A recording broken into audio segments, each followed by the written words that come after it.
నమస్కారం. మీరు చూస్తుంది పూజ టీవీ. నేను సహస్ర. మీలో చాలామంది ఎడమ కాలికి నల్ల తాడు కట్టుకునే అలవాటు ఉంది గదా! సో, ఎక్కువగా ఆడవాళ్ళు గానీ, మగవాళ్ళు గానీ బాగా ఎడమ కాలికే నల్ల తాడు కట్టుకుంటూ ఉంటారు. అయితే ఆహ్, కట్టుకోవడం ఒకటి దిష్టి తగలకుండా ఉండడానికి అని ఒక ఆలోచనతో అయితే గనక, ఇప్పుడు దాని మీద ఇంకో కొన్ని విమర్శలైతే వస్తున్నాయి. నలుపు శనిగ్రహానికి ఇష్టమైనటువంటి రంగు. అది శనిగ్రహంతో శనిదేవుడితో సమానము. సో, దాన్ని ఎడమ కాలికి గాని, లేదంటే కాలికి కట్టుకోవడం అనేది అపప్రదం అనేసి అంటున్నారు. దానివల్ల అన్ని ఫలితాలు గూడా చాలా ఘోరంగా వస్తాయి. మరి శనిదేవుడు ఆగ్రహిస్తాడనే వార్తలు గూడా వస్తున్నాయి. మరి ఇందులో ఎంతవరకు నిజము? దేన్ని నమ్మాలి? మరి శనిగ్రహంతో సమానమైనటువంటి ఆ నలుపు తాడుని ఎడమ కాలు కట్టుకోవడం నిజంగానే అపశుభమా? మరి ఈ విషయాలు తెలియజేయడానికి ప్రస్తుతం మనతో పాటు ఉన్నారు ప్రముఖ ఐకానిక్ ఆస్ట్రాలజర్, అలాగే తంత్ర మంత్ర జ్యోతిష్యులైనటువంటి గట్టుపల్లి సురేష్ బాబు గారు. నమస్కారం గురుగారు. జై శ్రీమన్నారాయణ. గురుగారు, దిష్టి తగలకుండా నరదిష్టి అంటారు. లేదంటే ట్రెండ్ అనుకోవచ్చు, వాటెవర్. కానీ ఈ మధ్య కాలంలో ప్రతి ఒక్కరు కూడా ఎడమ కాళ్ళకి నల్ల తాడు కట్టుకోవడం ఒక అలవాటుగా, ఆనవాయితీగా మారిపోయింది. కానీ కొంతమంది చెప్తున్నారేంటంటే శనిగ్రహానికి పూజించేటప్పుడు నలుపు వస్త్రంతో కానీ, నల్ల నువ్వులతో కానీ, నలుపుకి సంబంధించిన వాటితో పూజిస్తాం కాబట్టి నలుపు శనిగ్రహానికి, శనిదేవుడికి అతి ప్రీతమైనటువంటి వస్తువు. దాన్ని పూజించాలే తప్ప ఇలా కాళ్ళకి కట్టుకోవడం అసలు మంచిది కాదని అంటున్నారు. నిజమేనా? ఇక్కడ చాలా రకాలు ఉంటాయి. ఒకటేంటంటే నేనే బ్రహ్మ. ఓకేనా? తర్వాత నేనే క్రియ, నేనే కర్మ, నేనే కర్త. ఓకేనా? తర్వాత ఒకటి బుక్ నాలెడ్జ్ అని ఉంటుంది. ఓకే. బుక్‌లో ఎవరో ఏదో నాలాంటి పిచ్చివాడు రాస్తూ ఉంటాడు. దాన్ని ఫాలో అయ్యి చెప్తూ ఉంటారు చాలామంది. అవన్నీ కూడా మనము పట్టించుకోకపోవటం మంచిది. తర్వాత వచ్చేప్పటికి కాలి దారం అనేది ఇది చాలా పెద్ద ఇష్యూ నడుస్తుంది బయట. మామూలుగా అయితే చాలా పెద్ద ఇష్యూనే ఉంది దీంతోను. అసలు కాలికి దారం ఎందుకు కడతారు? మనిషికి దారానికి సంబంధం ఏంటి? మనిషికి దారానికి సంబంధం ఏంటి? పుట్టుగానే మనిషికి మొలతాడు అనేది మొదలవుతుంది. అది స్త్రీ అయినా పురుషుడైనా సరే మొలతాడుతో మొదలవుతుంది. ఓకేనా? మరణించిన తర్వాత కూడా దారంతోనే ఎండ్ అవుతుంది. మరణానికి, జీవనానికి మనం జీవన మొదలకి అంటే మరణానికి, జన్మానికి కూడా ఇక్కడ దారంతో మొదలయ్యేటువంటి జీవితాలు మనవి. కరెక్టేనా? అలాంటి మొదలైనటువంటి జీవితంలో మధ్యలో కూడా దారంతోనే మొదలవుతుంది. ఒడుగు చేసేటప్పుడు కూడా దారమే వేస్తారు. ఓకే. ప్రతి విషయానికి కూడా దారం చాలా ప్రాసిద్ధి. ఎక్కడైనా కొన్ని దేవాలయాల్లో దారంతోనే గ్రహాలకి గాని, చెట్టుకి గాని బంధం లేస్తారు. తాళి కూడా దారంతోనే ఉంటుంది. బంధం ఒక ఇద్దరి మధ్యన, భార్యాభర్తల మధ్యన బంధం పెరగాలంటే కూడా దారమే ఉంటుంది. అలాంటి దారము కాలికి కట్టుకోకూడదు, మూతికి కట్టుకోకూడదు, నడుముకి కట్టుకోకూడదు అనేదానికైతే మనం వస్త్రాలు ఉంటాయి. మనం ధరించే వస్త్రాలు దారంతోనే ఉంటాయి. అవునా? ప్రతిదీ దారమే కదా కావాలి. మనిషి జీవితంలో దారం లేకుండా అయితే ఏం లేదు కదా. మనిషి జీవితం లేకపోయినా దారం అనేది ఖచ్చితంగా ఉంటుంది. అలాంటి దారాన్ని అపహీలన చేసేటువంటి వ్యక్తులు చాలామంది ఉన్నారు మన సమాజంలో. వారికి పబ్లిసిటీ కోసం, వారేదో సాధించాలనుకోవడం కోసం తప్పితే వేరే ఏది లేదు. నామాలు పెట్టుకొని చైర్లో కూర్చొని చెప్పిన వాళ్ళందరూ వేదాలు కాదు. ఆ బుక్ చదివిన వాళ్ళందరూ సిద్ధాంతులు కాదు. ఇక్కడ ఫస్ట్ మనం అలవాటు చేసుకోవాల్సింది ఇది. ప్రతి ఒక్కళ్ళు గురువు అనుకోవడం మన దౌర్భాగ్యతనం. ఇది ఇప్పుడు సమాజంలో అయితే.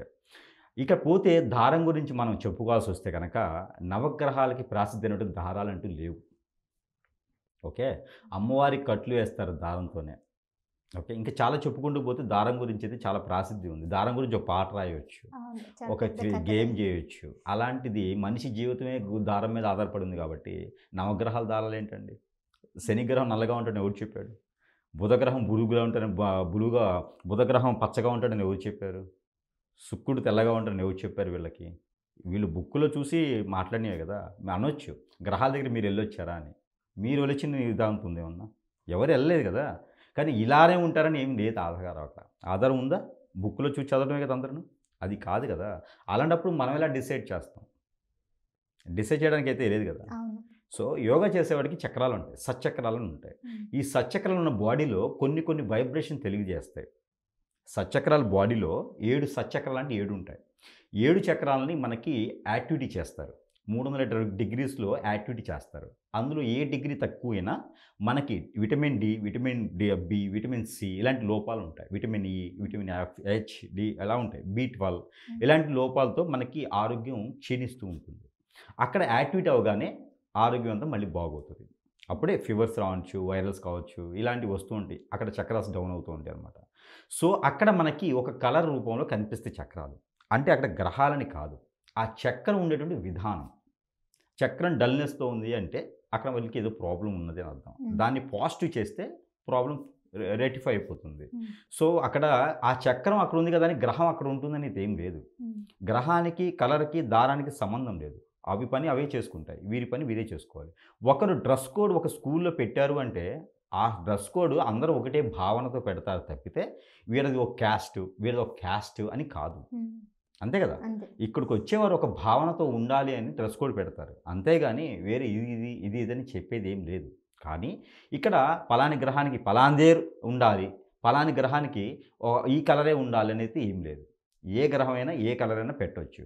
అసలు దారం అనేది అక్కడ గ్రహాలకి కట్టితే కట్లు వేసినట్లు లెక్క. కట్లు వేస్తున్నాం మనమే వాళ్ళకి, ఓకేనా. కట్లు వేస్తే వాటి పవర్ అనేది అక్కడ ఆగిపోతుంది కదా, అష్టదిబ్బంది అయిపోతుంది. అది వేయకూడదు. అలాంటి దారం కాలి కట్టుకోవడం వలన నరదిష్టి, నరఘోష తగ్గుతుంది. నాది నరదిష్టి, నరఘోష తగ్గుతుంది. అలా తగ్గడం ద్వారా అన్ని రకాలకు మంచి జరుగుతుంది.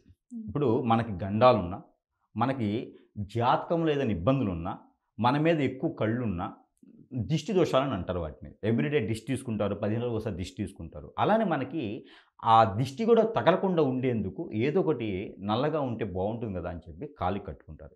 దారం కలర్కి, గ్రహాలకి సంబంధం లేదు. దయచేసి వాళ్ళు ఎవరున్నారో కానీ మహానుభావులు, యుగ పురుషులు, వాళ్ళకి కావాలంటే సన్మానం చేద్దాం అందరూ చందా వేసుకొని మన ఛానల్ మొత్తం కూడా. అయితే సన్మానం చేసామనుకోండి ఇంక వాళ్ళు మాట్లాడుకుని ఉంటారు అట్లా. అయితే ఈ యొక్క గాలి దారం అనేది చాలా పవిత్రమైనది. ఇది దిష్టి దోషాలకు మాత్రమే వాడతారు. ఇక ఆ మహానుభావుడు చెప్తాడు ఒకటి, చేతికి కట్టుకుంటే కాశీదారం, మెళ్ళ కట్టుకుంటే ఉరితాడు అని అతడు సినిమాలో బ్రహ్మానందం చెప్తాడు చూసారా. తాడు ఉంటుంది, ఎడగడితే ఉరితాడు, ఆడగడితే పొడతాడు అని చెప్తూ ఉంటాడు వాడు. ఆ బ్రహ్మానందం గారు పైన కడితే ఉరితాడు అంటాడు, మంచానికి కడితే పడతాడు అంటాడు అనమాట. అడ్డం కడితే పడిపోతాడు అనమాట. అలానే ఆ తాడుని కాలికి కడితేనేమో దిష్టి దోషం, నడుముకి కడితేనేమో మొలతాడు, ఉరికి కడితే పేక కడితేనేమో ఉరితాడు, అట్లా ఏం ఉండదు.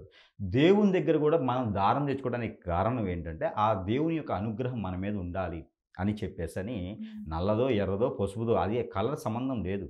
ఆ స్వామివారి దగ్గర ఏది ఉంటే అది తెచ్చుకొని కట్టుకోవడం వల్ల ఆ స్వామివారి యొక్క కృపా కటాక్షాలు, ఆయన యొక్క దీవెన నాతో ఉన్నాయని ఒక భావన మనకుంటుంది. ఆయన ఇస్తాడో లేదో తెలియదు, ఆయన ఎంతవరకు ఇస్తాడో మనకు తెలియదు, కానీ మనతో ఉంటుందని నమ్మకం మనకు ఉంటుంది. అంతే అది. దాంతో నేను చేతి కాశీదారం కట్టుకున్నాను కదండి, నేను నాన్ వెజ్ తిన్నంటే ఏం లేదు, తింటావు, నువ్వు ఖచ్చితంగా తింటావు కదా. మరి నువ్వు కాశీదారం కట్టుకొని నాన్ వెజ్ తింటే పాపం చేసినట్టే కదా. అది మరి ఆలోచించరా ఇలా చెప్పిన యుగ పురుషులు? అవన్నీ కూడా ఏంటంటే గ్రహాలు ఏం చెప్పలేదు, గ్రహాలకు సంబంధించిన దారాలు ఏం కావు, గ్రహాలకు దారాలు ఏం అవసరం లేదు, కట్టుదిడ్డంగా ఏం చేసే పని లేదు. కాలికి నల్ల దారం కట్టుకోవచ్చు, అది దిష్టికి మాత్రం కట్టుకోవచ్చు. మనిషి ఎలాంటి దారమైనా కట్టుకోవచ్చు, ధరించుకోవచ్చు, దానికి ఎటువంటి ఇబ్బంది లేదు. మనం బండికి ఇక్కడ ఇంకో చిన్న పాయింట్, మనం చెప్పిన వాళ్ళకైతే ఇది డైరెక్ట్గా అతనితోనే డెబిట్ పెడదాం అనుకున్నాను. అతనితోనే డైరెక్ట్గా మళ్ళీ క్వశ్చన్ ఇది వేస్తున్నాను నేను, ఆయన మనకు ఆన్సర్ ఇవ్వాలి ఎప్పుడైనా సరే, కామెంట్ రూపంలో. ఇక్కడ 2 బండికి మనము వెంట్రుకలు తాడు కడతాం దిష్టి తగలకుండా, దానిపైన మనం కూర్చుంటున్నాం. మరి అది శనీశ్వరం మనం కూర్చున్నట్ట, గ్రహమే మనం కూర్చున్నట్ట, సీటు నల్ల కవర్ వేస్తాం మనం కూర్చున్నట్ట. అసలు అన్నిటికన్నా ఒక గొప్ప విషయం, నువ్వు షూవో చెప్పులో వేసుకుంటావు, నలుపు వేసుకుంటావు, శనీశ్వరం మీరు ఉన్నట్టేనా? ఓ షెట్, ఇబ్బంది అయితే మరి నువ్వు మధ్యలో ఉండాలి, ఆకాశానికి భూమికి మధ్యలో ఉంటే అప్పుడు గ్రహాలు ఏవి కూడా మనల్ని ఇబ్బంది పెట్టకుండా ఉంటాయి. అంటే అది కూడా నలిపే కదా, అది కూడా నలుపు అని శనిదేవుడు అని అంటే ఇంకా చాలానే చేస్తాము. నలుపు నీళ్లు తాకుండా బతకలేవు, నీళ్లు కూడా శనిశ్వరుడితో సమానం. మనం స్నానం చేస్తున్నాం, అబ్బాబ్బాబ్బా షెట్, నీళ్ళలో నడుస్తున్నాం, మరి అంటే శనీశ్వరుడు మనం నడుస్తున్నాం, ఖచ్చితంగా మనం పాపం చేస్తున్నాం. అంటే వీళ్ళని శిక్షించాలి ఇప్పుడు. అంటే ఆ వాయుదేవుడిలాగా గాల్లోనూ తేలాలి, భూమి మీద ఆకాశంలో ఉండకూడదు, అంతరిక్షంలో ఉండాలి. అది నాకు తెలియదు. ఇక మరి మహానుభావులు చెప్పిన వాళ్ళు ఎక్కడ ఉంటారో కానీ. అంటే గ్రహాల సానుకూలంగా ప్రకృతిలో జీవించేటువంటి మనము ఈ గ్రహం ఇది ఇలా చేయకూడదని కేవలం పబ్లిసిటీ కోసం తప్పితే అంత ఏం లేదు. ఏదైనా రాకపోతే నాలాంటోడిని అడిగితే చెప్తారు. తెలుసుకొని ఏం చెప్పాలో చెప్పాలి. అంతేగాని ఏదో వచ్చింది కదా, నామాలు పెట్టుకోవడం వల్ల నేనేదో సాధించాను కదా అని చెబితే దానికి చాలా బాధగా పడాల్సొస్తుంది మరి ఇక్కడ. ఎందుకంటే నలుగురు విన్నారనుకోండి, ఆ నలుగురు వాళ్ళు 40 మంది అవుతారు. ఆ 40 మంది 4000 మంది అవుతారు. అది అట్లాగా మత కల్లోలాలు జరుగుతాయి. మతాల మార్పిడి జరుగుతుందంటే నీలో క్లారిటీ లేదు కదా. నువ్వు చెప్పే నలుగురు గురువులుంటే నలుగురు ఒకే రకంగా చెబితే అది వాస్తవం అవుతుంది.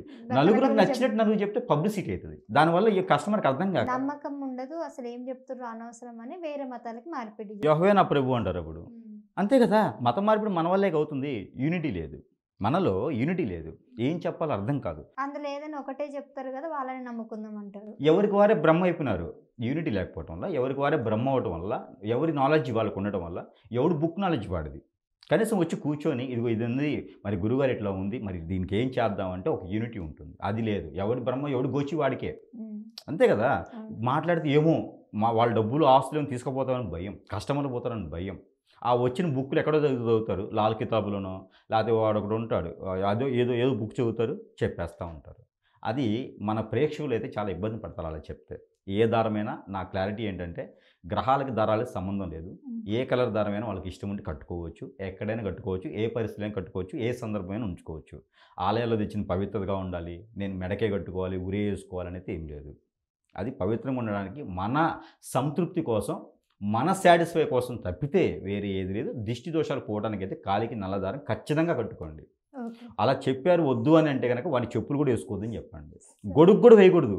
గొడుగు నల్లగా ఉంటే వేసుకుంటే మన నెత్తిన వెంట్రుకలు కూడా ఉండకూడదు. నల్లగా ఉంటే శనిగ్రహం మనం ఏం కూర్చుంటాడు మరి. అసలు ఏమిటది, చాలా ప్రమాదకరం అది. అమ్మో, ఆ గుండు వెలిగించాల్సిందే, ఎత్తు కొబ్బరికాయ కొట్టాల్సిందే. తర్వాత గొడుగు నల్లగా ఉంటుంది, అది వేసుకోకూడదు. మనం బండి పట్టుకునే హ్యాండిల్, దోశలు వేసుకునే పెనము అన్నీ నలుపే, వాడకూడదు. వాడితే శనీశ్వరుడు కొడతాడు. కాబట్టి అతనికి నలుపు అనేది పనికి రాకుండా కొట్టాలి. అప్పుడు ఇలాంటివి మాట్లాడకుండా ఉండేదానికి ఉంటుంది. సో నలుపు అనేది ఎవరైనా కట్టుకోవచ్చు. క్లారిటీగా ఏంటంటే నలుపు దారమే కాదు, ఎవరు ఎలా కావాలంటే దారాన్ని అలా కట్టుకోవచ్చు. కానీ పేక మాత్రం కట్టుకోకండి గట్టిగా. పేక కట్టుకుంటే ఏంటంటే మళ్ళీ కట్టుకోవడానికి ఉండరు. కాబట్టి ఉరి మాత్రం వేసుకోకుండా ఉంటే ఆ ఒక్కదానికి వాడుకోకుండా దేనికైనా కట్టుకోవచ్చు. ఇబ్బంది అయితే లేదు. ఏ కలర్ దారమైనా సరే కట్టుకోవచ్చు. ఇది క్లారిటీ. థ్యాంక్ యూ గురుగారు.